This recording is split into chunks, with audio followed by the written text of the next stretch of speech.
Noite, boa noite a todos.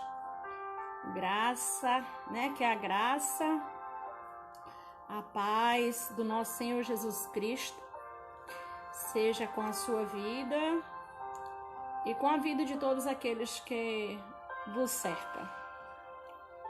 Nós tivemos uma série de ministrações exatamente com um tema bem centrado, bem contextualizado para a necessidade deste tempo, que foi acalma o teu coração. Hoje, e assim, a gente vem prometendo um estudo, sobre os últimos dias, sobre os acontecimentos dos últimos tempos. E o Senhor propôs em nosso coração, dentro de toda essa abordagem, dentro de todo esse tema, porque ele é muito amplo. Ele começa lá no Velho Testamento, ele percorre praticamente todos os evangelhos e ele chega ao Apocalipse, o tema que nós estaremos abordando. Nós queremos convidar você a organizar a sua Bíblia com um estudo que depois você mesmo poderá estar relendo, refazendo, com uma estrutura essa que nós já usamos em nossa igreja.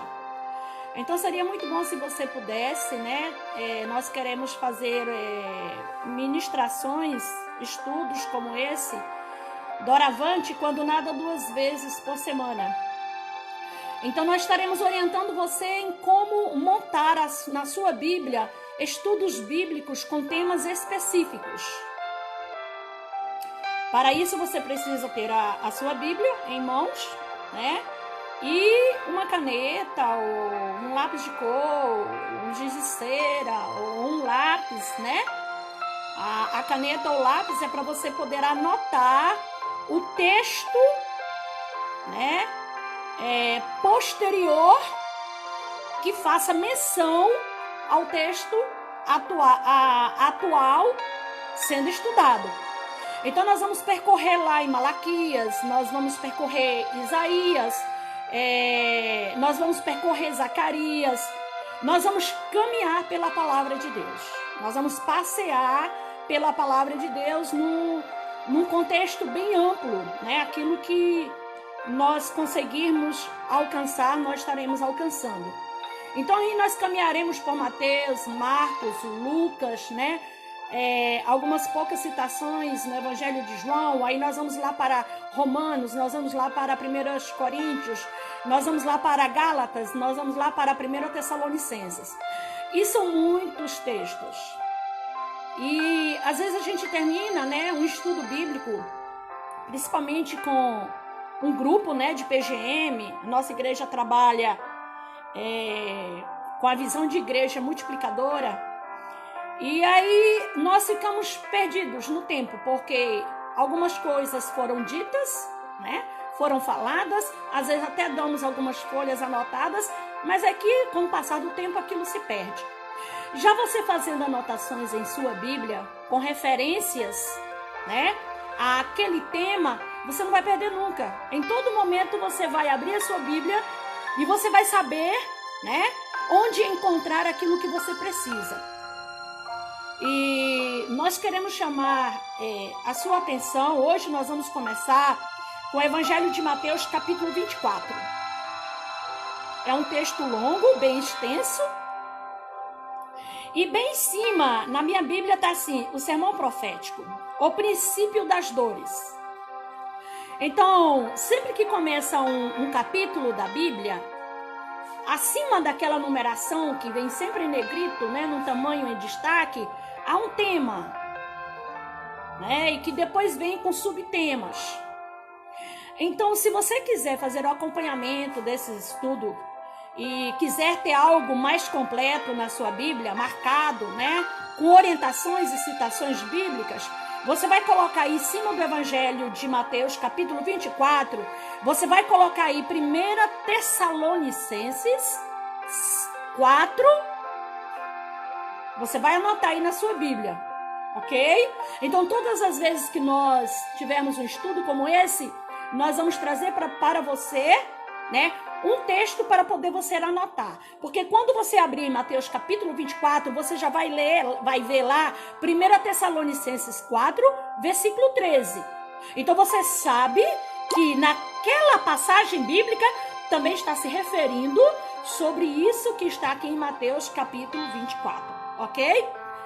E eu acho que você já deve ter anotado, né? Você já deve ter marcado. Sobre o capítulo 24 de Mateus, você anota 1 Tessalonicenses, capítulo 4, versículo 13. E aí você põe 3 pontinhos, quer dizer, versículo 13 em diante, né? Uma reticência.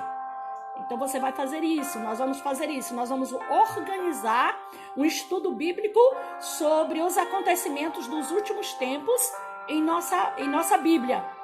Porque a gente tendo algo assim, nós não seremos levados por ventos doutrinários. Nós não seremos levados por um apanhado de achismo. Nós não seremos enganados. Nós não seremos levados por um vento, né, doutrinário, por ventos doutrinários que existem por aí. Então, se você tiver um cronograma, algo organizado na sua Bíblia sobre esse tema, você mesmo vai poder fazer o seu estudo, pedir a direção do Espírito Santo de Deus, né? A orientação dele, para você compreender qual é o maior propósito de Deus para a sua vida. Quando nós cuidamos, desde o ano passado, preparando, né, mensagens, estudos e ministrando a nossa igreja ali no Céu Azul, que eu estou morrendo de vontade de rever os meus irmãos em Cristo. Então nós olhamos várias fontes, né? Várias fontes de pastores, né? Teólogos, de pessoas que estudam sobre esse tema. E eu consegui levantar 2 perguntas que talvez esteja aí na sua mente. Então, antes de nós lermos, né, o texto de Mateus, do Evangelho de Mateus, capítulo 24, nós queremos lançar sobre o seu entendimento essas 2 perguntas. E nós não vamos dizer para você a nossa opinião, talvez ela fique até clara, né? Mas nós não vamos dizer para você que você precisa crer nessa tese ou nessa tese. Com o estudo pronto na sua Bíblia, o Espírito Santo de Deus vai te direcionar e vai dizer para você, né, a suma da verdade. Porém, o que há de mais interessante em tudo isso é que nós precisamos estar com os nossos corações preparados, ok?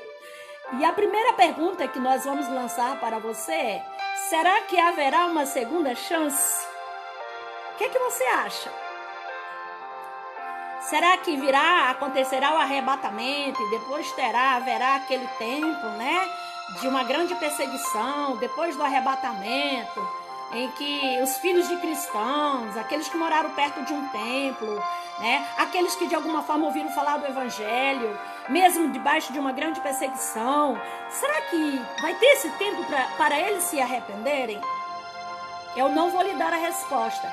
É a palavra de Deus que vai lhe dar essa resposta. Existem muitos teólogos, existem muitos teólogos que defendem que sim, outros defendem que não. Existem pastores, ministros, né, da palavra de Deus, líderes, né, espiritual de todas as ramificações de bandeiras denominacionais que defendem que sim e outros defendem que não, ok? Mas nós vamos deixar que o Espírito Santo de Deus lhe conduza, lhe dirija e acalente o teu coração e coloque aí dentro do teu coração uma certeza. Mas a certeza suma, né, desse questionamento é: seja o que for, eu preciso estar preparado. A outra pergunta é: se o arrebatamento da igreja né? Se no momento que ocorreu o arrebatamento da igreja, será que naquele momento a única porta para Cristo Jesus será fechada? Ela não se abrirá mais? Ou haverá uma segunda chance? É polêmico, né? Isso aí é polêmico.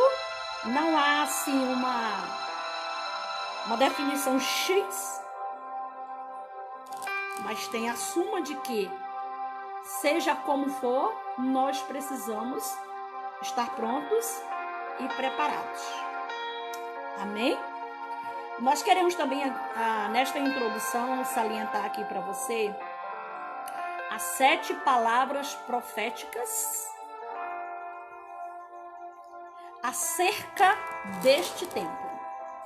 As 7 palavras. Você não precisa anotar na sua Bíblia esses textos que nós vamos citar, porque posteriormente eles virão e nós traremos, né, cada um deles como referência nos textos estudados de cada dia, de cada tempo.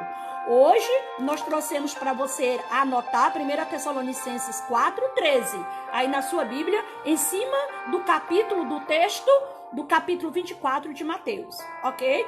Esses outros aqui é somente para você poder pensar nessas 4 palavras ou orações ou frases proféticas acerca das coisas, dos fatos e sinais dos últimos tempos.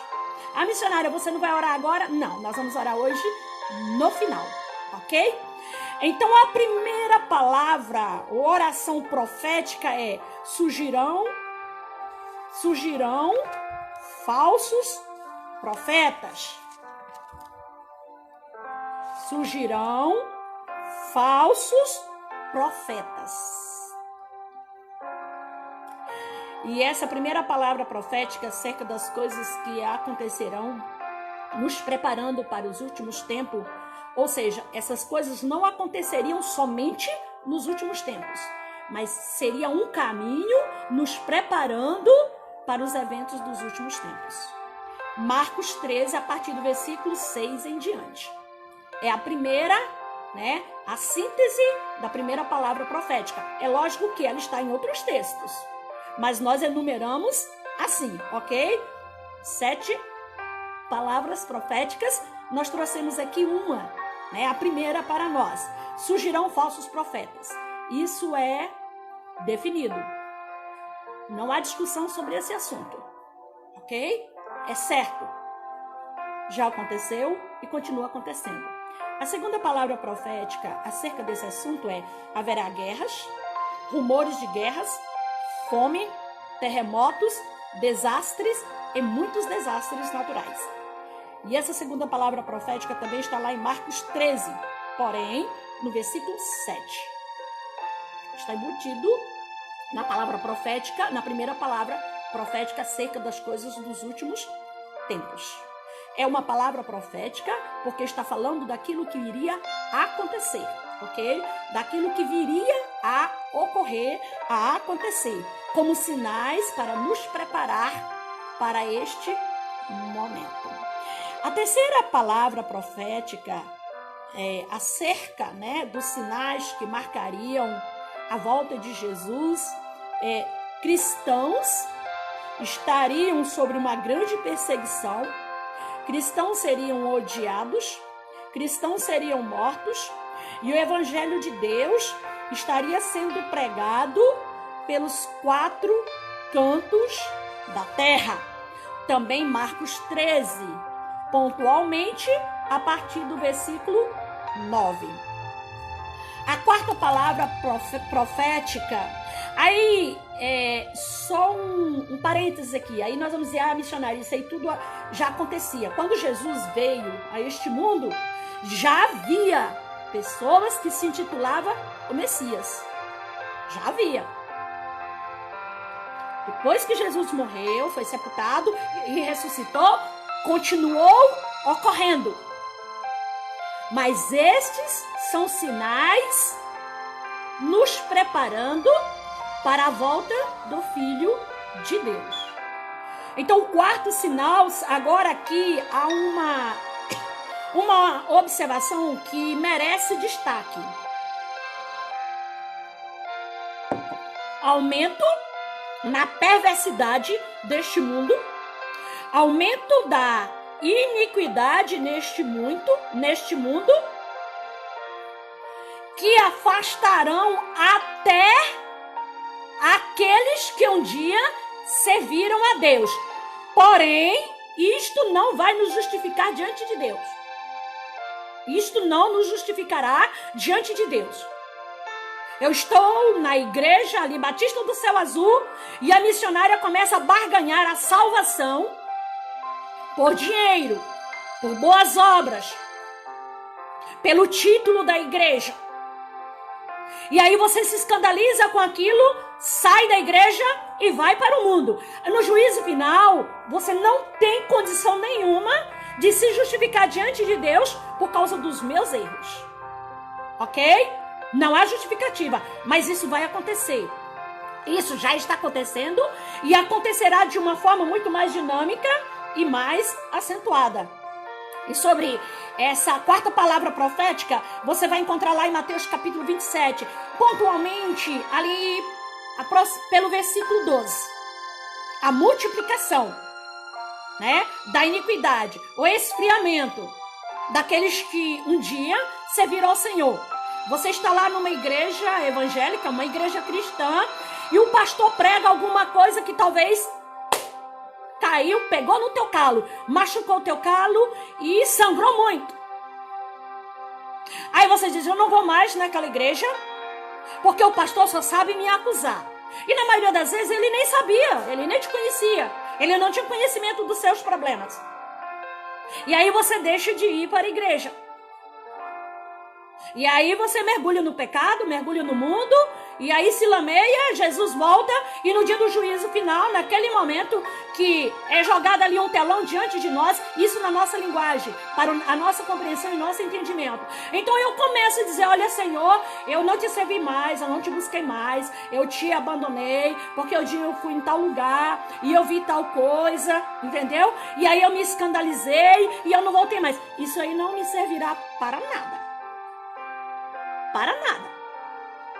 Ou um líder seu causou um grande escândalo, né? Matou, roubou, adulterou, foi descoberto numa pedofilia, num estupro, né? Seja lá qual for, porque também esses são sinais dos últimos tempos. E aí eu me escandalizo e abandono o Senhor. Eu me escandalizo e acabou. Se fulano de tal fez isso, por que os outros não farão? Então, essas coisas não me abonam, não me justificam diante de Deus. Mas são cumprimentos da palavra de Deus em Mateus capítulo 24, exatamente versículo 12. Certo? Quinta palavra profética acerca da volta de Jesus, da chegada do Filho de Deus. Tempos difíceis e angustiantes para todos. Aqui, até o quarto, em alguns lugares, terremotos, tsunamis, maremoto, guerra, fome, em alguns lugares. E nós queremos outra vez abrir aqui um parênteses para dizer para você que todas as profecias acerca da volta de Jesus, para nos preparar para a volta de Jesus, elas não acontecem e são retiradas da terra, não. Elas se cumprem e elas permanecem. Quando vem a segunda, é o acúmulo sobre a primeira. Quando vem a terceira profecia se cumprindo, é um acúmulo sobre a primeira e a segunda. Quando vem a quarta, a quarta profecia, é o acúmulo da quarta sobre a terceira, sobre a segunda e sobre a primeira. E assim sucessivamente. Então aí nós começamos a ter um apanhado de tormentas, de ruínas, de tragédias, de males, de perversidade, de iniquidade e de temores, ok? Nenhuma delas é retirada. elas vão se acumulando. Aí os tempos difíceis está lá em Marcos capítulo 13, exatamente, ou propriamente a partir do versículo 16. E a sétima palavra profética acerca da chegada do Filho de Deus a este mundo: prepara o teu coração. Não é mais acalma o teu coração. Eu acho que você já teve todas as chances, você já teve todas as oportunidades. Aquilo que era necessário, nem tudo, mas aquilo que era necessário para acalmar o meu e o teu coração, já foi dito nessa série de ministrações e de estudos da palavra de Deus. Arrepender dos meus pecados, confessar os meus pecados ao Senhor, entregar a minha vida a Cristo, não questionar aquilo que porventura venha acontecer comigo, porque eu tenho a plena certeza de que o Senhor está no comando de todas as coisas. Então são fatos que devem se tornar uma realidade na minha e na sua vida, para que os nossos corações estejam calmos durante toda a tormenta que vier sobre nós. Então, a série de Acalma o Teu Coração, nós encerramos. E nós começamos aqui uma série de Prepara o Teu Coração. Porque Ele está voltando, Ele está chegando, né? Então, prepara o teu coração. A quinta profecia, a sexta profecia acerca da volta de Jesus é um enigma. Nem José do Egito teria como decifrar, identificar, adivinhar, porque não foi revelado nem mesmo ao Filho de Deus enquanto aqui estava. Então essa sexta profecia cerca dos tempos que marcariam a chegada de Jesus ninguém saberá a hora e nem o dia do retorno de Cristo Jesus. 1 Tessalonicenses capítulo 5. E eu não vou dizer o versículo, que é para você poder estudar um pouquinho mais a palavra de Deus. Ninguém saberá a hora. Vamos falar um pouquinho aqui, por que será que ninguém vai saber esta hora? Nós já tivemos algumas profetisas, né? De algumas denominações que marcaram a chegada de Jesus aí umas 5 ou 6 vezes, se não mais. Já tivemos adivinhos, né? Que adivinharam, marcaram.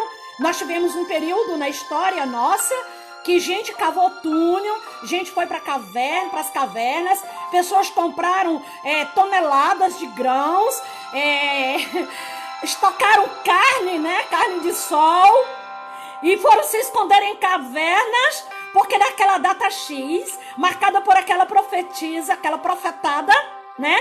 Que não é profecia, é profetada, havia marcado o dia e a hora da vinda do Filho de Deus. É falso, tá bom? Ninguém sabe.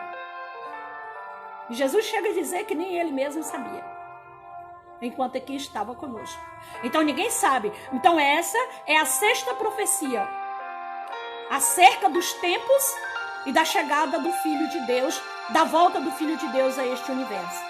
Então a sétima profecia são os sinais nos céus, nos mares, na terra, e corpos celestes serão abalados. Apocalipse capítulo 20, 21 e 22. Esta é a sétima profecia acerca dos sinais que marcariam a chegada do Filho de Deus a este mundo. Há uma discussão polêmica sobre as duas perguntas que nós deixamos aí, para que ao final, né, dessa série de estudos nós possamos responder. Eu estava, né, lendo, eu estava pesquisando, cheguei a ver alguns vídeos, né, de pastores nossos aqui no Brasil defendendo esse segundo tempo, né, essa segunda chance. Outros não, dizendo que não há essa segunda chance. Mas eu quero pedir que você se apegue a esse sexto sinal. Será porque o Senhor não deixou avisado o tempo, aliás, o dia, o tempo sim, está avisado. Mas ele não deixou avisado nem a hora e nem o dia. Será por quê? Você já parou para pensar sobre isso? Deixa eu lhe dizer uma coisa.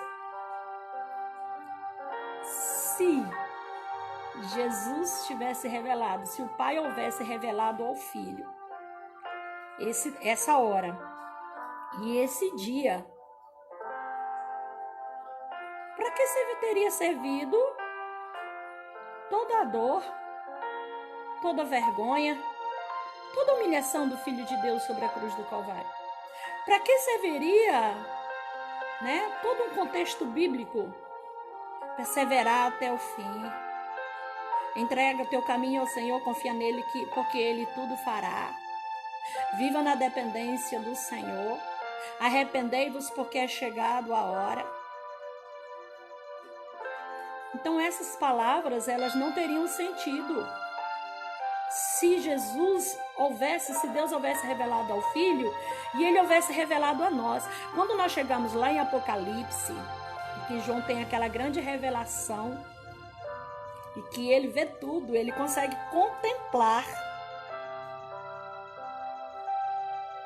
essa data, mas quando ele vai para escrever, os anjos dizem: não, isso aí você não vai escrever, e apaga da mente dele, ele não consegue escrever.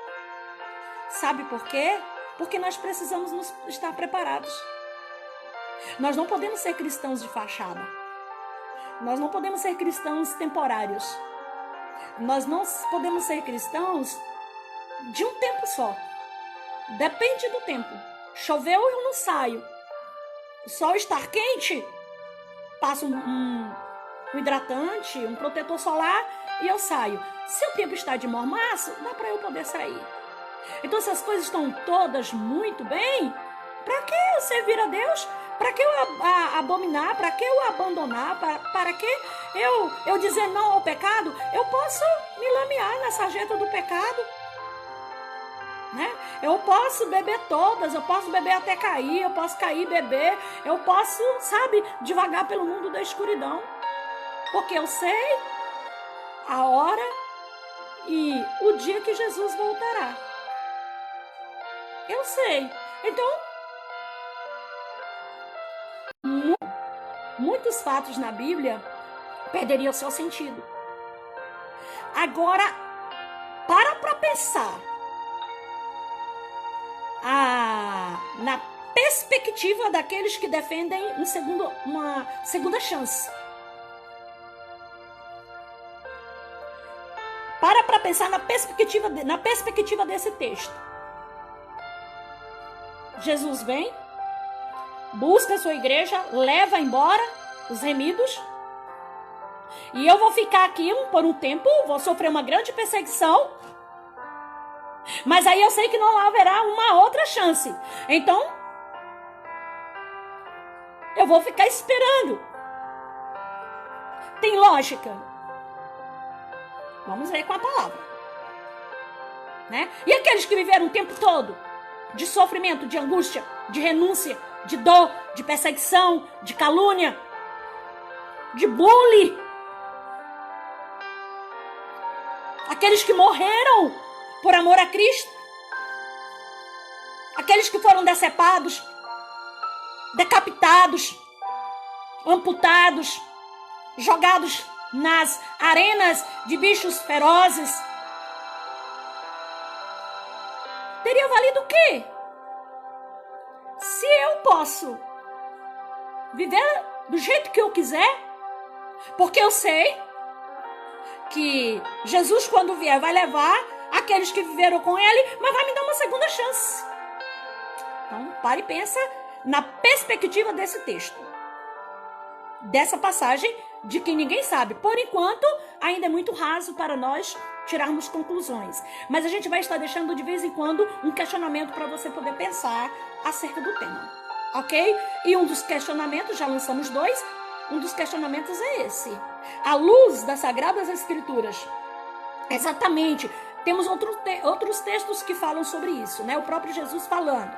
Mas nós trouxemos aqui 1 Tessalonicenses capítulo 5.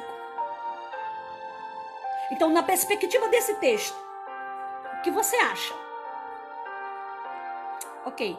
Então, vamos lá agora para a bela, linda e perfeita palavra de Deus. Mateus capítulo 28.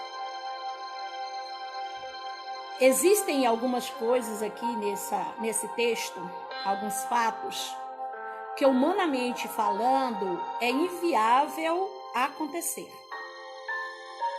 Que humanamente falando não tem como ocorrer, não tem como acontecer. Por exemplo, o Filho de Deus vai chegar e todos os olhos verão. Como isso vai acontecer? Como isso vai ocorrer? Depois nós estaremos falando sobre essas inviabilidades da nossa mente, do nosso entendimento. Vamos lá para a palavra de Deus? Você já marcou aí na sua Bíblia, né? No capítulo 24 de Mateus. Você já marcou 1 Tessalonicenses capítulo 4. Porque no próximo estudo nós vamos nos referir a ele. E em cima dele nós já vamos colocar o próximo estudo acerca do tema. Ok? Vamos lá, vamos ver o que diz a palavra de Deus. O tema desse texto é o sermão profético e o princípio das dores. Alguns estudiosos dividem esse texto em duas partes. A primeira parte é para o gentio e a segunda parte é para os judeus. Ok? No meu entendimento, na minha compreensão, esse texto ele não se divide. Ele é completo. Ele é para todos. Ele é para brancos, amarelos, pardos, negros, judeus e não judeus. Esse texto ele é para todos. Não há sequer uma compreensão fundamentada de que esse texto se divide em para dois grupos diferentes. O primeiro grupo seria alcançado com o versículo 1 até o versículo 14. E o segundo grupo seria alcançado com o versículo 15 até o versículo 33. E o grupo que se apega a essa divisão, na sua maioria, está dentro do entendimento que haverá uma segunda chance. Ok? Vamos lá. E quando Jesus ia saindo do templo, aproximaram-se dele os seus discípulos para lhe mostrarem a estrutura do templo. E Jesus, porém, lhes disse: não vedes tudo isso? Em verdade vos digo que não ficará aqui pedra sobre pedra que não seja derribada. Jesus está aqui falando para quem? Para os discípulos, que posteriormente foram chamados de quê? Anjos das igrejas, das 7 igrejas espalhadas pela Ásia. Ok? E essas 7 igrejas espalhadas pela Ásia eram compostas de judeus e de gentios. Não eram igrejas seletivas, no sentido de raças. Eram compostas de judeus e gentios. Então, por isso, compreendemos que esse texto é para todos. Essas 7 igrejas representavam as 7 fases das igrejas estabelecidas nesta terra. Também como sinais da volta de Jesus. A manifestação de que a volta de Jesus estava para ocorreu, para acontecer. E estando assentado no Monte das Oliveiras, chegaram-se a eles os seus discípulos, em particular, dizendo: dize-nos, quando serão essas coisas? Que sinal haverá da tua vinda? Que coisa impressionante, né? É muito... Como é que pode, né? Jesus estava ali com eles. Jesus ainda não havia passado pela morte de cruz. E ele começa a trazer aqui o sermão profético. E ele fala de uma segunda vinda. Ele fala de um outro estágio dele sobre este mundo. Aí eu fico imaginando a fé daqueles homens, a fé daquelas pessoas. Jesus, olha, eles mostram, né, a beleza daquele templo físico, matéria, algo que na compreensão daquelas pessoas nada poderia destruir, nada poderia arruinar. Era um templo majestoso. Nada construído em nosso tempo se equivale àquilo que Jesus estava vendo. E Jesus fala: vedes tudo isso? Em verdade vos digo que não ficará aqui pedra sobre pedra que não seja derrubada.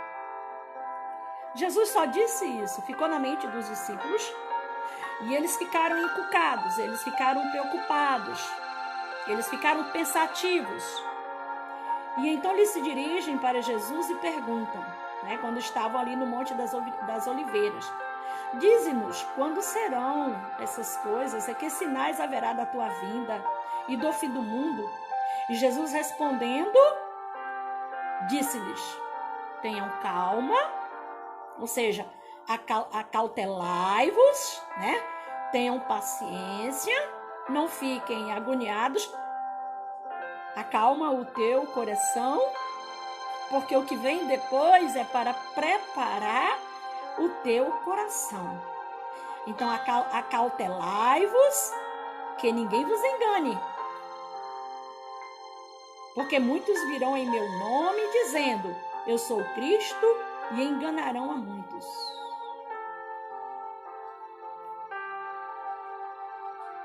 Você não viu isso ainda acontecendo no nosso Brasil, no mundo? Muitos virão em meu nome dizendo: eu sou o Cristo, eu sou o Filho de Deus. E essas pessoas, elas virão de uma forma tão bondosa, mas tão bondosa, tão caridosa, de uma forma tão mansa, de uma forma tão cuidadosa, que vai suprir todas as suas necessidades físicas. Vai te cobrir de proteção, vai nos cobrir de cuidados. Mas por baixo daquela capa de ovelha há um grande lobo devorador. E aí Jesus alerta: cuidado para que vocês não sejam pegos, né, de surpresa. Para que ninguém possa vos enganar.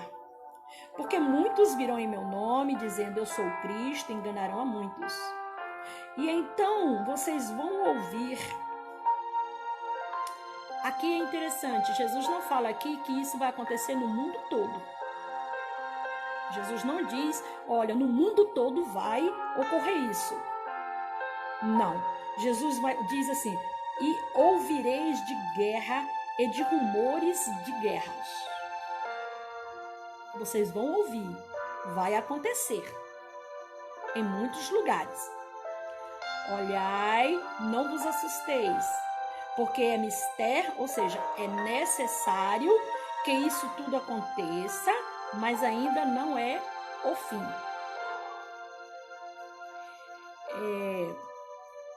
A missionária, mas isso acontece, né, desde o século I, século II, século III. Só que tem um problema. Tem um problema não, tem uma questão aqui. Se referindo a esse texto, nós vamos encontrar textos que diz que essas coisas acontecerão de forma acentuada, de forma agravada. E quando essas coisas acontecerem de forma agravada, e a gente vai encontrar isso também lá em Apocalipse, então é a hora do fim. Chegou a hora. Vamos lá? Porquanto se levantará nação contra nação e reino contra reino, e haverá fomes e pestes e terremotos em vários lugares. Lembra do que nós falamos? Não é no mundo todo que isso vai acontecer. É em vários lugares. Em algumas regiões, esses sinais não se manifestarão, mas todos ficarão sabendo. Estará ao alcance, a informação sobre esses fatos estará ao alcance de todo o universo, de todas as pessoas. Mas todas essas coisas ainda são os princípios de dores. Então vos hão de entregar para serdes atormentados. Matar-vos-ão e sereis odiados de todas as gentes por causa do meu nome.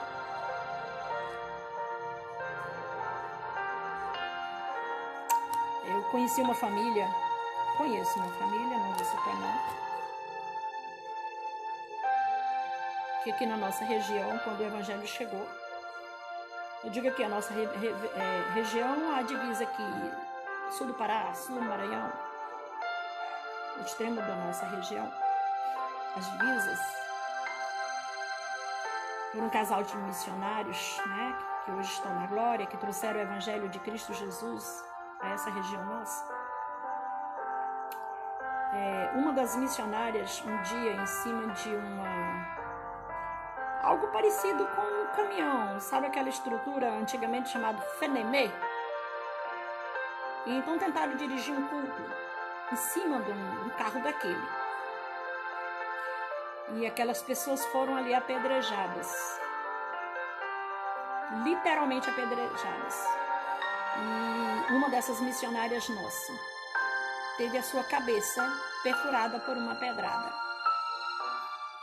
Os mais antigos, né, aqueles que são de antes de, vamos colocar aqui, 80. Quantas vezes não passaram com a Bíblia pelas ruas da nossa cidade e fomos chamados de crente? E aí você sabe o restante da frase. E a palavra de Deus era chamada de rapadura. Lá vai, né, o crente com uma rapadura debaixo do braço. Vem aqui, crentinho, me dá aqui um pedaço da sua rapadura. Isso aqui não foi somente a Indonésia, a região da Palestina. Isso acontece ainda até hoje. Quer dizer, é um cumprimento que aconteceu, né? Começou a ter seu início. Depois nós vamos falar sobre isso também, sobre as trombetas, né? A gente vai trazer dados sobre as trombetas. E perdura. Está aí que é para nós não esquecermos de que são sinais. Os deboches, a zombaria, a perseguição, permanece até hoje. No Brasil hoje, de uma forma mais velada, mas não deixa de estar em nossa nação. Então vos-ão de entregar para serdes atormentados e matar-vos-ão em meu nome. Nesse tempo, muitos serão escandalizados.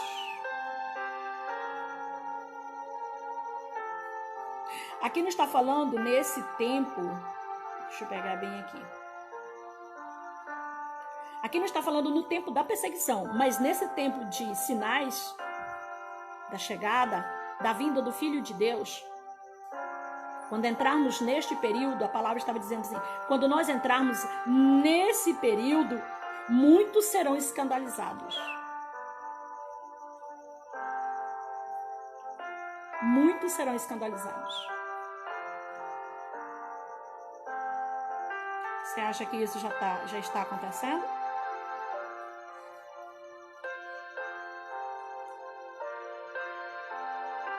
E trair-se-ão uns aos outros, e uns aos outros se aborrecerão.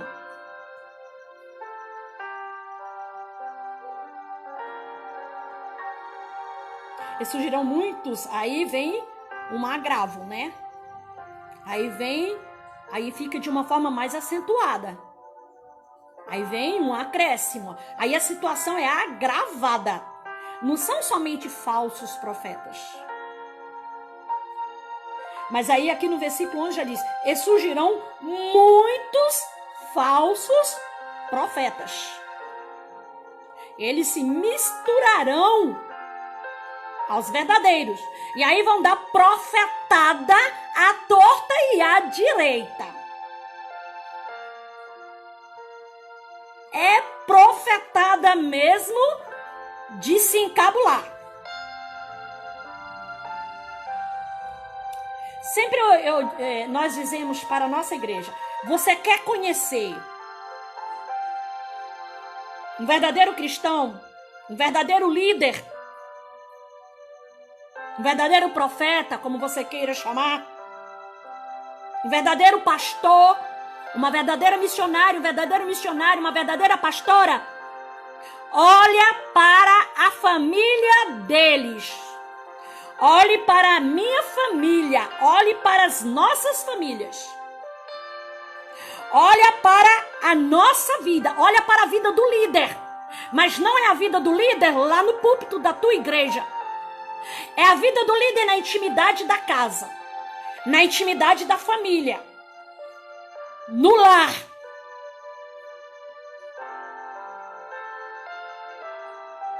Porque se a palavra de Deus diz que para sermos tais, precisamos dominar a nossa casa, liderar bem o nosso lar, liderar bem a nossa família, ser homem, marido de uma só mulher.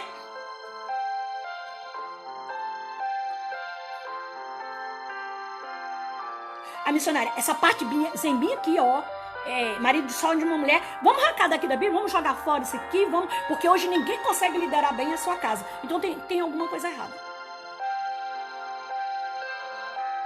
Alguma coisa precisa ser consertada na minha vida e na tua vida. Porque se a palavra de Deus diz que é assim e acabou e pronto. Não tem como fragmentar a palavra de Deus dentro de um mesmo e de um só contexto. E então pode se multiplicar. Agora olha aqui, presta atenção. Se você estiver com a sua Bíblia, marca bem aí. Vai acontecer tudo isso. Então, desde que você nasceu, você sabe que essas coisas acontecem.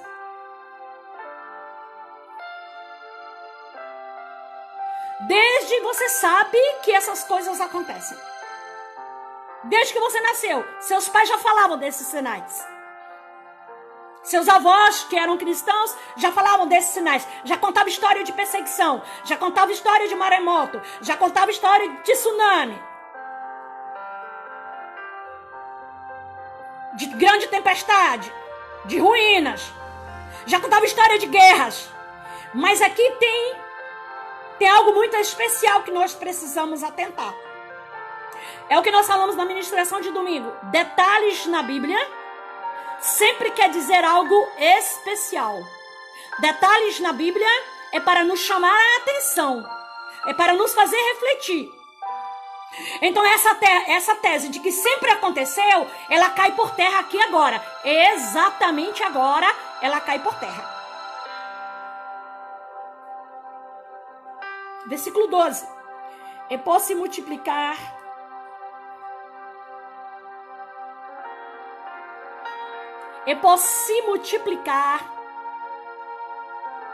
a iniquidade.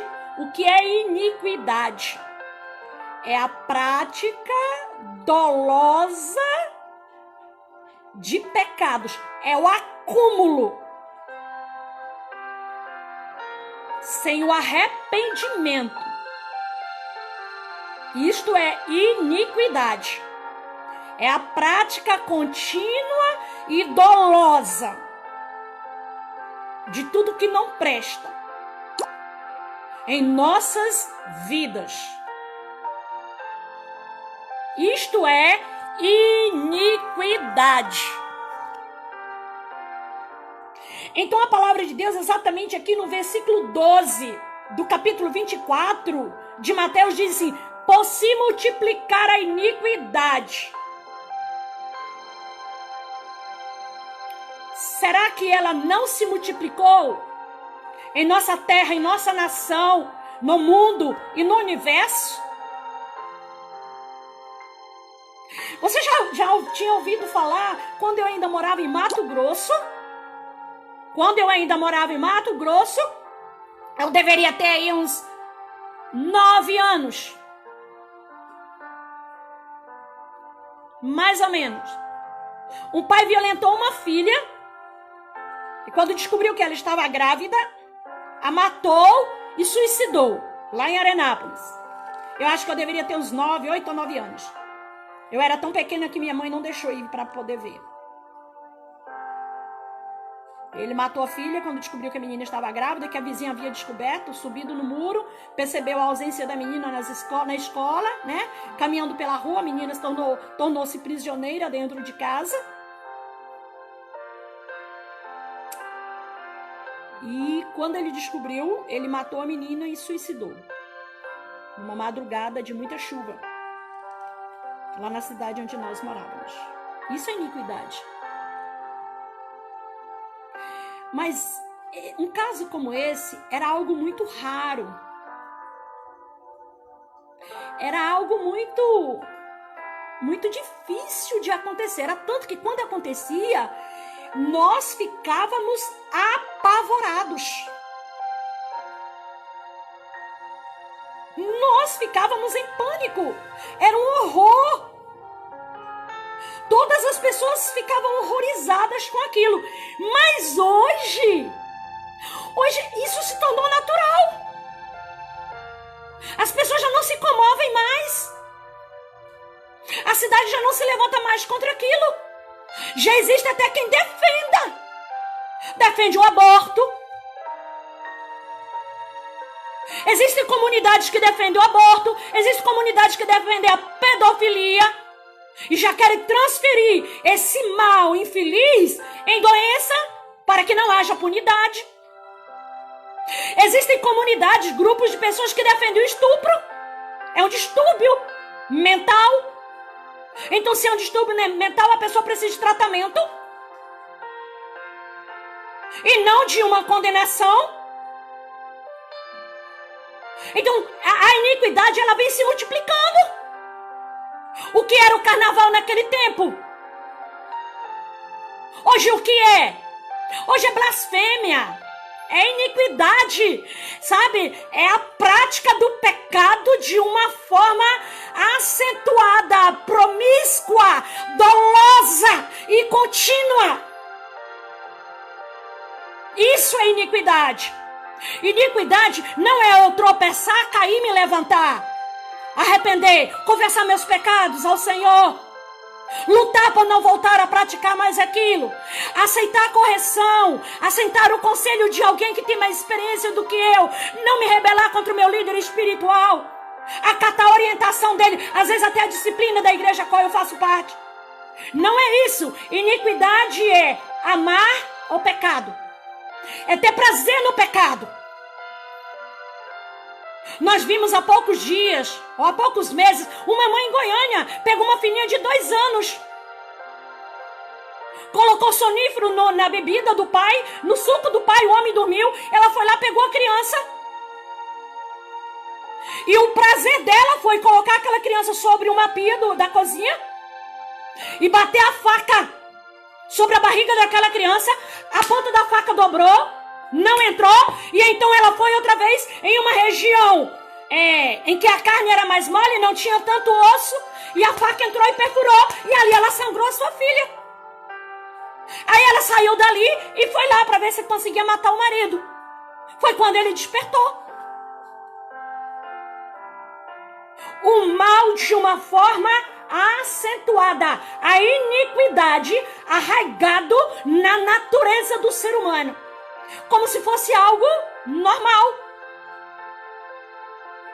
Nós vimos há poucos dias a cidade vizinha daqui eu morava, né? A mãe e a namorada da mãe com o bebê, uma criança de 2 anos. Nós já vimos outra que castrou a criança no estado de Goiás, matou, esquartejou aquela criança de uma perversidade insana. E a mídia se cala, porque a iniquidade se multiplicou. A iniquidade, ela alcançou um nível tão alto que já encheu a taça de Deus. E essa taça está para se derramar sobre nós. Isto é iniquidade. Então a Bíblia não fala somente daquilo que haveria de ocorrer, marcando o tempo para a chegada do Filho de Deus. Mas ela, inclusive, no mesmo contexto da palavra de Deus, ela traz para nós a multiplicação dessa iniquidade. ela vem de uma forma muito mais gravosa, de uma forma dolosa, de uma forma perversa. Até aqui, nós não vimos ainda nada que não aconteceu. Se você viu algo que não aconteceu, do que está relatado aqui em Mateus capítulo 24, pode escrever aí na nossa tela, pode mandar para nós uma mensagem. Acho que foi 2008, o tsunami. Matou mais de 200 mil pessoas. Mais de 200 mil pessoas. Inclusive, uma senhora do Brasil. Uma mulher que vivia pelo mundo, percorrendo o mundo, trabalhando na área da assistência social. Ela foi acometida pela morte naquele tsunami. Quer dizer, as coisas estão acontecendo de uma forma mais acentuada. E não pense que cada sinal que vem sobre a terra, ele será retirado e vem o outro, não. Ele fica ali. Então, há um acúmulo de iniquidade. Há um acúmulo de maldade. Há um acúmulo de perversidade. E os sinais estão às portas, os sinais estão aí. E nós não conseguimos. A humanidade debocha, ri. Ah, mas como isso vai acontecer, missionário? Não tem como uma coisa dessa acontecer. Aí nós trouxemos aqui as 7 palavras proféticas. E nem falamos do Velho Testamento, estamos só no Novo Testamento. Vamos mais adiante? Aqui não precisa, irmãos, amigos, aqui não precisa de nenhuma interpretação. Até porque a palavra de Deus não precisa de interpretação. Mas, aqui não precisa de nenhuma exegese. Aqui não precisa nem de usar a literalidade da hermenêutica. Basta você ler, contextualizar e compreender. E colocar no seu coração para que o seu coração esteja preparado para esta hora que está chegando.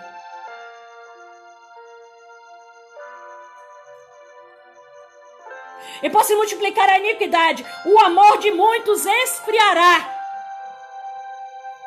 Porém, o meu amor se esfriando por causa da iniquidade, também não me abona diante de Deus.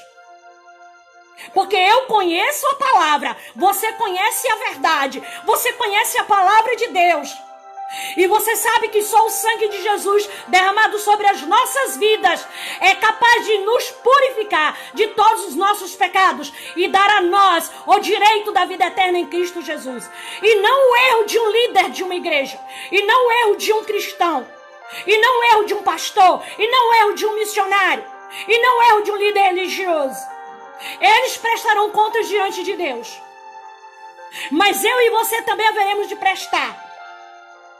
Porque esses fatos não nos justificam diante de Deus. O que nos justifica diante de Deus é o sangue precioso do Cordeiro de Deus, derramado sobre a cruz do Calvário, alcançando o meu coração e ainda voa pelos 4 cantos deste universo. Vamos para a sequência da palavra. Ainda ficaremos com Mateus capítulo 28. Depois nós traremos algumas exegeses sobre o texto. Nós queremos ainda trabalhar nesse estudo com algumas mensagens de homens que foram líderes, que foram modelos, que foram exemplos. Pode chegar até um dia que nós vamos pregar a mensagem deles acerca do arrebatamento, acerca da chegada de Jesus. E um deles que nós selecionamos foi Charles Spurgeon, admiradora deste homem. Sem arrodeios, sem mimimi.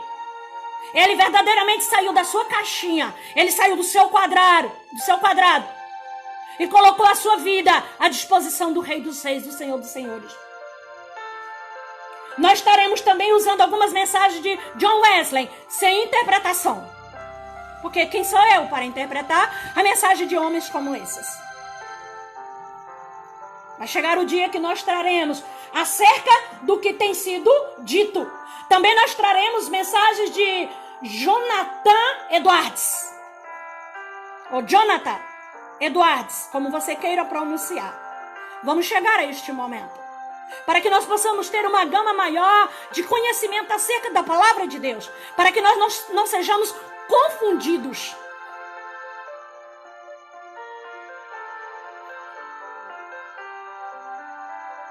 Aí, depois, na continuidade, não é depois não, é na continuidade da multiplicação da iniquidade desta humanidade, da perversidade da humanidade. Aí a palavra de Deus no versículo 14 do mesmo capítulo diz assim: e então este evangelho do reino será pregado em todo o mundo, em testemunho a todas as gentes, e então virá o fim. Eu trabalhei como promotora de missões mundiais, e isso me ajudou muito a ter conhecimento desse versículo. Nós, há 10, 12 anos atrás, nós tínhamos uma campanha chamada Campanha para Cristo, a Janela 10:40,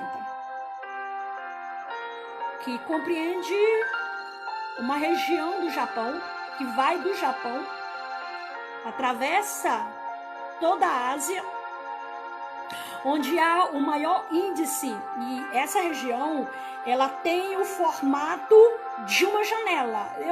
Depois eu vou me lembrar e vou trazer aqui, eu vou tentar colocar aqui para vocês as regiões que compreendem a janela 10:40.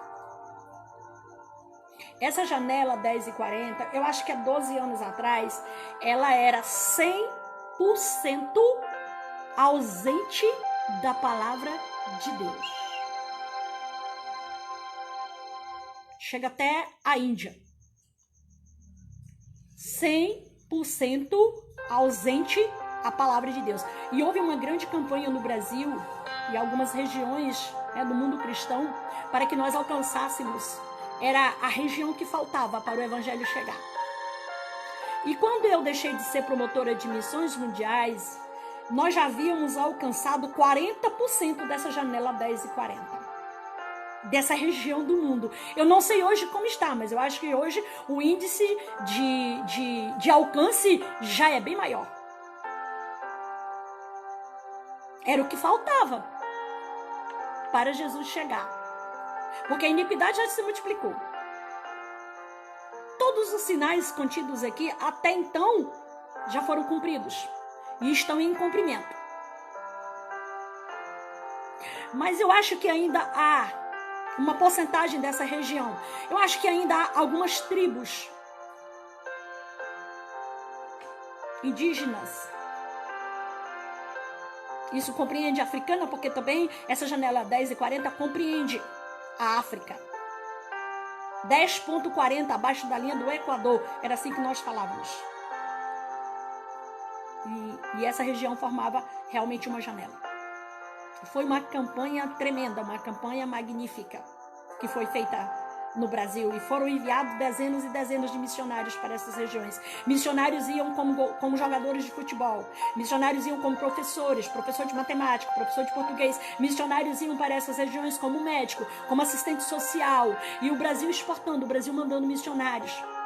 Nem sempre sozinho, mas também em convênio com outros países, como Estados Unidos e Inglaterra, que são países que têm um potencial maior, financeiro, e então em colaboração e por o Brasil ter uma acessibilidade melhor, uma aceitação, o brasileiro é amado em qualquer região do mundo, então ficava mais fácil enviar os nossos missionários brasileiros para essas regiões.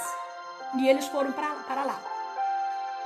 Nós temos histórias lindíssimas, de jogador de futebol, que quando fez o gol levantou um dedo para cima. E quando ele levantava um dedo para cima, ele estava dizendo: Jesus vive, eu sirvo para Jesus, esse gol é para Jesus. Até que líderes descobriram e elogiaram.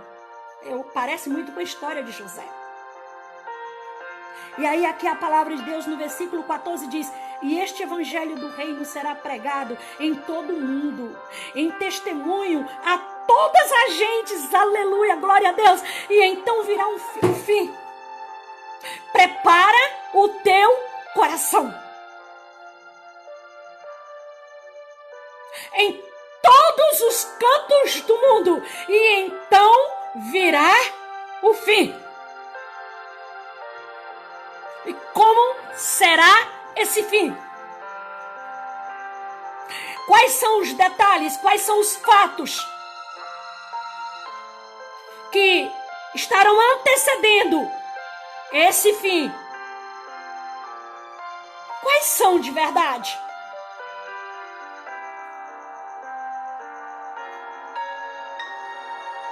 Senhor nosso Deus, prepara os nossos corações para este momento glorioso, para uns, mas tenebroso para outros. Então o que nós estamos te pedindo, Senhor, é que esta palavra tua se cumpra, esta profecia se cumpra, que todos possam ouvir falar de Jesus, Senhor, para que não sejam pegos de surpresa, mas para que estejam preparados, prontos, Senhor, para este momento glorioso e tremendo, que marcará para todo sempre a história da humanidade. Senhor, forja o nosso coração aos teus propósitos, que os nossos sonhos sejam forjados à tua vontade,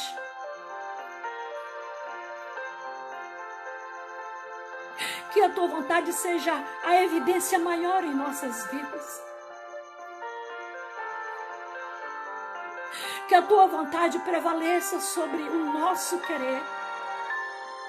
Senhor, salva a nossa nação, que no nosso estado, onde não houver um templo, um grupo de homens e mulheres que te sirvam para anunciar as boas novas do Evangelho, levanta filhos e filhas, discípulos teus, para alcançar o nosso estado. Em Araguaína, Senhor, os setores que ainda não têm algo parecido com uma comunidade cristã, PGMs, levanta as tuas igrejas aqui nesta cidade, para que não caia sobre nós o sangue deles, Senhor, e que o Senhor não venha requerer de nós, por não termos falado, por não termos vivido. Obrigada porque a tua palavra, ela é viva, ela é eficaz, e ela permeia os nossos corações como uma espada aguda de 2 gumes, como uma espada cortante que vai perfurando dos 2 lados e penetrando dentro de nós, Senhor, a tua palavra, colocando em nós um coração calmo, uma alma calma, porque nós estamos debaixo dos teus cuidados, porque nós temos a certeza de que o Senhor tem o controle de todas as coisas. Então nada do que já aconteceu, o que está acontecendo, o que ainda acontecerá, vai mudar, vai tirar o nosso foco, porque o nosso foco é Cristo Jesus. Visita a nossa nação, os nossos governantes, as nossas autoridades civis e militares. Visita esta nação. Senhor, agora de uma forma muito grata e muito especial, eu te agradeço pelo meu estado. Eu te agradeço pelo Tocantins. Eu te agradeço por Araguaína, Senhor.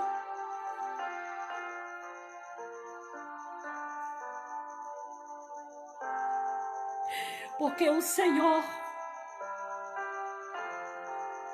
no teu poder glorioso, trabalhou no coração dos nossos governantes, das nossas autoridades. Trabalhou no coração dos líderes das igrejas do povo que te serve. E todos se colocaram de joelhos diante de ti, mas ficaram de pé diante do coronavírus. Glória a Deus, glória a Deus, glória a Deus. Então nós te agradecemos, porque o nosso estado não perdeu ninguém para esta praga chinesa. Nós não perdemos ninguém, e na autoridade que é no nome de Jesus, como temos ministrado desde a nossa primeira palavra, que o Senhor nos daria a vitória. Então dê essa vitória sobre a nossa nação, dê essa vitória sobre a nossa pátria. Trabalhe o coração dos homens que ainda são maus e que desejam a perversidade, a maldade. e que desejam mal para a nossa nação. Vai ao encontro deles, Senhor. Levanta colunas tuas, Senhor, para alcançá-los e para que eles possam ter corações quebrantados. Que o teu povo se levante, Senhor, para clamar a ti pela nossa nação. Obrigada pela nossa liderança espiritual. Obrigada, Senhor. Obrigada porque nós ouvimos. E todos aqueles que obedeceram estão debaixo da tua guarda. Estão debaixo dos teus cuidados. Queremos colocar diante de ti líderes também, cristãos, que foram acometidos, ó Deus. E alguns na UTI, em estado grave. Visita e faça a tua vontade, Senhor. Cumpra os teus desígnios. Seja sobre a vida minha, seja sobre a vida de quem for. Que os teus desígnios sejam cumpridos. Na autoridade e no poder que há no nome, só no nome do soberano Jesus Cristo, o teu Filho e o meu Salvador, hoje e sempre.